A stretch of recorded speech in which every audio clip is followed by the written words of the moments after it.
In this channel on Dr. Ambedkar thoughts, so far we have discussed in detail 5 misconceptions about reservation policy. Today we shall be taking up yet another myth, that is reservation undermines merit. In our last 4 videos, we have established with living example of Malaysia, if there is a political will, how fast a country can achieve all-round development with affirmative action policy within a short span of time, a development which is equitable and inclusive. We also drew parallel of NEP, New Economic Policy, which is also known as Affirmative Action Policy of Malaysia, with Dr. Ambedkar's thoughts. In this video, we will burst one more myth of reservation, that is reservation undermines merit. Dominant argument of opponents of reservation is that reservation dilutes merit. There was consistent litigation in courts challenging reservation in promotion policies for SC/ST reservation. The main contention has been that reservation dilutes merit. First and foremost thing we must understand is that merit and reservation are not really connected issues. Reservation is all about social representation, proportional representation, and distributive justice. To understand the real meaning of reservation, please watch our videos numbered 14 to 18. A noteworthy thing we need to understand is the question of merit is raised only when there is a talk of SC/ST OBC reservation. Recently, government passed the bill giving reservation on economic basis. In this case, there is no passionate debate on TV discussing the issue of merit getting undermined. When there is a demand for women's reservation, we do not hear any debate on dilution of merit because it is going to benefit upper caste women the most. There is no hue and cry against doctors, engineers who graduate from private medical and engineering college where criteria are money, not marks. But a lot of doubts are raised on ability of the SC/ST doctors who pass from general medical colleges without any concession in passing marks during their entire graduation. Last year, Times of India conducted a survey of 409 colleges and 57,000 students. The title of this published survey report is Money, Not Quota, Dilutes the Merit. According to this survey, average score of the students who cleared NEET exam and took admission in government medical colleges was 448 out of 720. The average score of private medical colleges across the quota was 345. The average score of scheduled caste students admitted into government medical colleges was 398. For the students admitted under SC quota in government colleges, their score was 398 and overall average score of SC students was 367. Both the scores of SC students were much higher than that of quota of private colleges. You can see comparative data in the table on the screen. In private medical college, government quota marks 399, fee 5 lakh.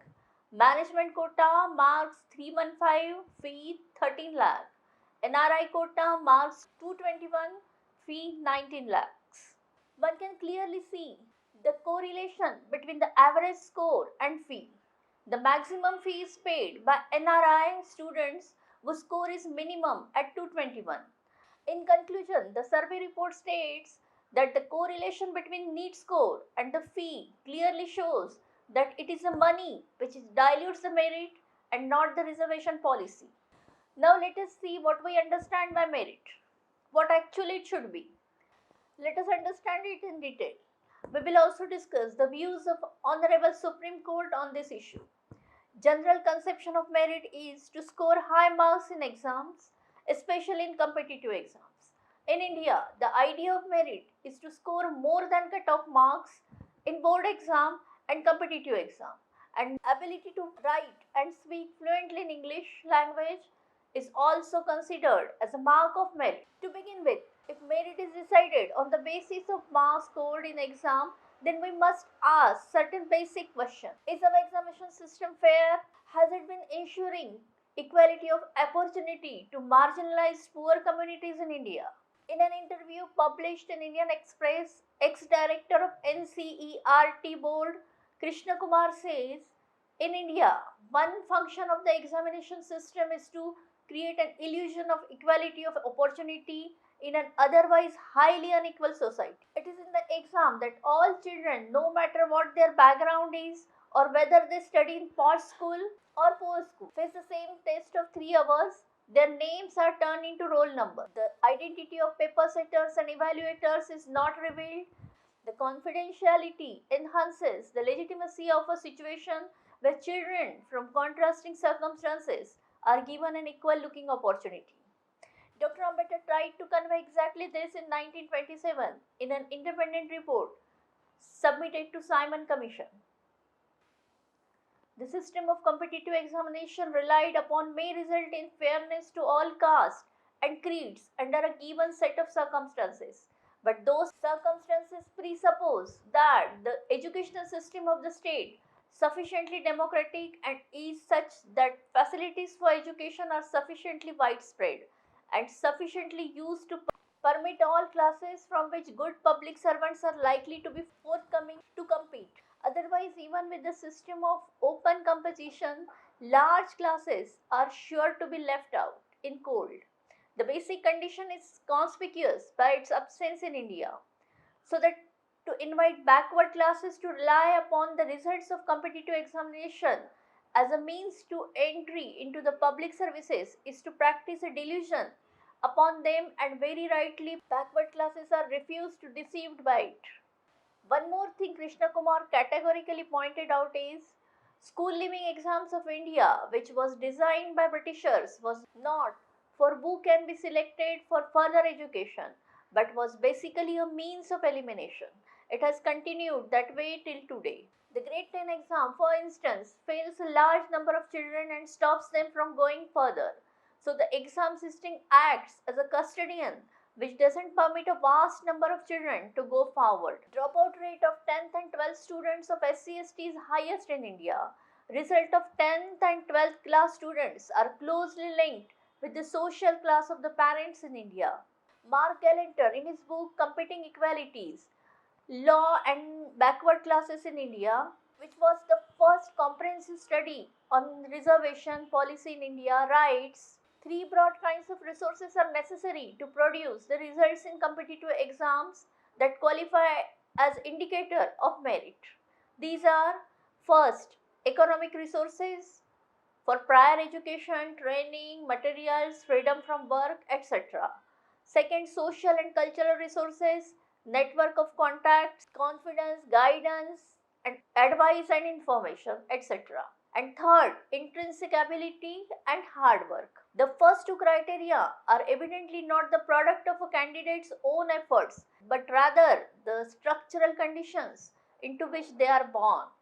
Quoting Mark Galanter, Justice Chandrachud, in his landmark judgment on reservation in promotion, said, by the addition of upliftment of SCs and STs in the moral compass of merit in government appointments and promotions, the Constitution mitigates the risk that the lack of the first two criteria will perpetuate the structural inequalities existing in society. Merit recognized by the society depends upon family environment of students, their social and economic conditions, schools and teachers. All the new research has established, in fact, that it is the environment of the children which plays crucial role in development, not genes. If we apply the criteria of marks scored in exams for deciding merit, then many great reformers, scientists, artists, poets, authors, and scientists like Newton, who were not very good in scoring marks, were not meritorious, but have contributed immensely for the betterment of humankind. Currently, a fierce debate is going on in America and Europe over the issue of meritocracy. Meritocracy, rewarding merit. Recently, a scandal has been unearthed in America where more than a dozen rich parents, including Hollywood stars, are found to be involved in a scheme for purchasing slots for their children at the top universities like Stanford and Georgetown. In 2007, a book was published by Daniel Golden, The Price of Admission: How America's Ruling Class Buys its Way into elite college and who gets left outside the gates. Daniel Golden got Pulitzer Prize for investigating journalism for publishing these stories. Daniel Golden in his book based on 2 years investigative journalism has named with evidences many influential and rich parents who have manipulated the admission system of more than 4 Ivy League colleges and using corrupt means and manage admissions for their children. In this, many children from middle income group and working class were simply ignored. There is another book titled Meritocracy Trap dealing with the same subject which is being widely discussed even before its publication. Daniel Markowitz, the author of the book who has seen many elite educational institutions in America from close quarters, has revealed the wicked link between merit and social divisions in the society. In this book, conniving link between higher education and elite jobs had been laid bare, which benefits only the meritocratic elite and discourages all others by rating them low. The author says the meritocracy which was brought in to address the inequality, the same meritocracy is spreading the inequality further. Since when merit got importance and why? Till 19th century, society was feudal in nature. Rich and higher classes close to the crown or in relation with the crown was awarded important post. They did not need any certificate of merit, no need to have passed any examination. Just to be born in privileged background was enough to get position and respect. As the roots of democracy were strengthened in America and Europe in response to this unjust system of reward, meritocracy gained importance and wider acceptance, where the opportunities were equally open to all, and with your effort and intellect you get positions and wealth in society. The word meritocracy was coined by sociologist Michael Young. In 1958, Young wrote a social satire, Rise of Meritocracy. In that essay, he envisaged a society in 2034 which is based on meritocracy. He anticipated a society where on social hierarchy, those people are on highest rank who have attained highest education qualification. In this society, natural talent is limited to the rich, where successful people believe that they are successful because of their capability, and unsuccessful people believe that they got equal opportunity again and again but they could not succeed. Here, Jung conceptualized a society in which natural talent becomes exclusive domain of the rich, and so-called successful men assume that the success they have achieved is on account of their own capability. The unsuccessful lot think they were given equal opportunity again and again, but they failed. But the educational standards so set later become the root cause of inequality in the society. Meritocracy gained recognition to end the inequality based on birth, wealth, rank, or privilege, but the same inequality persists under meritocracy as well. And there is a popular revolt by people against this. Merit is a relative term. A person can be meritorious in one respect but can be non meritorious in other respects. Amartya Sen's essay, Justice and Merit, was invoked by Justice Chandrachud in his landmark judgment on reservation in promotion. In this essay, Amartya Sen writes, there are, it can be argued, at least two different ways of seeing merit and system of rewarding it. First, incentive. Action may be rewarded for the good they do and a system of remunerating the activities that generate good consequences. The idea of merit in this instrumental perspective relates to the motivation of producing better results. In this view, actions are meritorious in a derivative and contingent way, depending on a good they do, and more particularly, the good that can be brought about by rewarding them. And second, action propriety. Action may be judged by their propriety, not by their results, may be rewarded according to the quality of such action. Judged in result independent way, independent of the goodness of the consequences generated. Let us understand it with the example.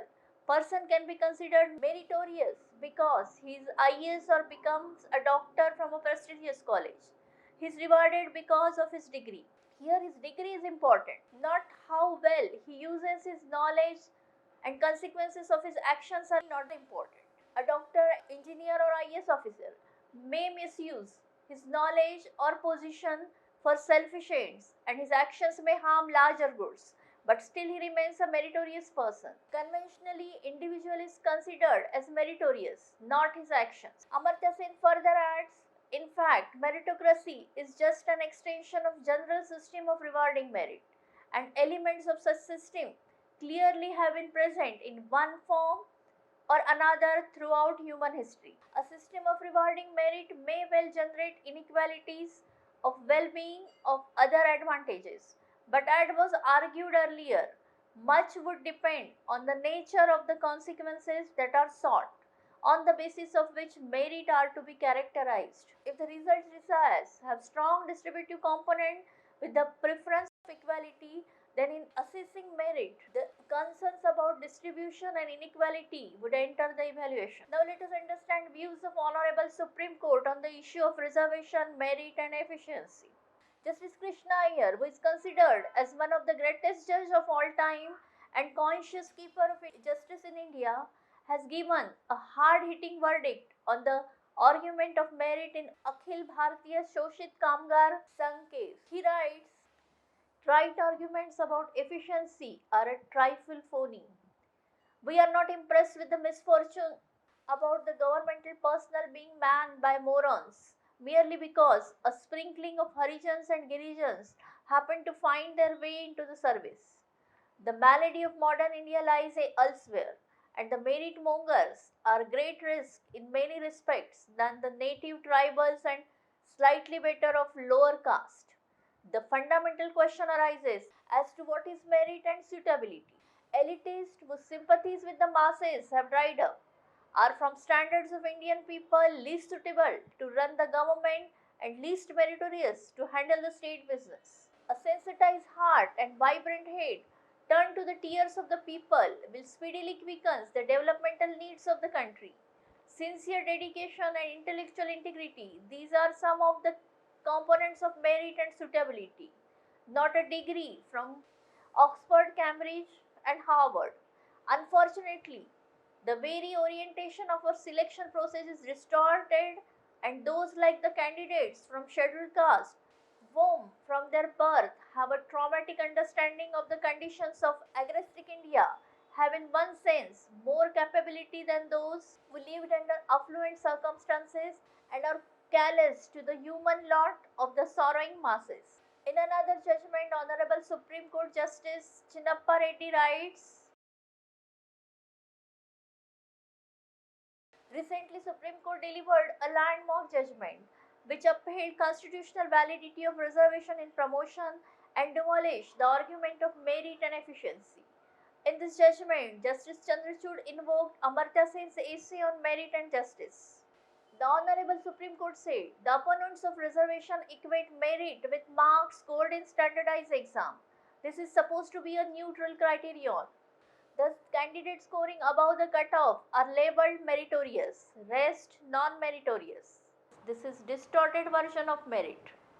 A meritorious candidate is not merely one who is talented or successful, but also one whose appointment fulfills the constitutional goals of uplifting the members of the SCs and STs and ensuring the diverse and representative administration. The Constitution is a transformative document. The realization of its transformative potential rests ultimately in its ability to breathe life and meaning into its abstract concept. For above all, the Constitution was intended by its draft persons to be significant instrument of bringing about social change in caste-based feudal society witnessed by centuries of oppression and of discrimination against the marginalized. As our constitutional jurisprudence has evolved, the realization of the transformative potential of the Constitution has been founded on the evolution of equality away from its formal underpinnings to its substantive potential. This transformative vision of the Constitution, as the judgment strongly underlines, cannot be buried by the myths around efficiency of administration and merit. The judgment powerfully captures this understanding. If the benchmark of efficiency is grounded in exclusion, it will produce a pattern of governance which is skewed against the marginalized. If this benchmark of efficiency is grounded in equal access, our outcomes will reflect commitment of the Constitution to produce a just social order. By incorporating the provision provisions of reservation in the Constitution, the framers took into account the social realities and sought to undo the centuries of discrimination and prejudices suffered by the SCs and STs in a feudal caste oriented social structure. The judgment rightly points out that administrative efficiency is an outcome of the actions taken by the officials after they have been appointed or promoted and is not tied to the selection method itself. The Honorable Court further adds the phrase efficiency of administration has a constitutional context. Efficiencies of administration will not be maintained if the claims of SCs and STs are completely excluded in the appointments of government services and posts. Reservation in promotion policies for the SCs STs are an implementation of this constitutional condition. Not having proper representation of marginalized communities which form a sizable portion of India's population in government services, will definitely make administration exclusionary and reduce its credibility. Diversity and inclusion, on the other hand, can improve efficiency of administration. This landmark judgment paved the way for policymakers to realize the transformative nature of the Constitution. Thus, what Constitution seeks from government machinery is the realization of values like liberty, equality, fraternity, and justice. Then, the really meritorious are those who strive to achieve these principles through their actions for the betterment of the society, and not those who have merely scored above certain cutoff in some exam, which in turn is just an illusion of equality of opportunity. Jai Bhim.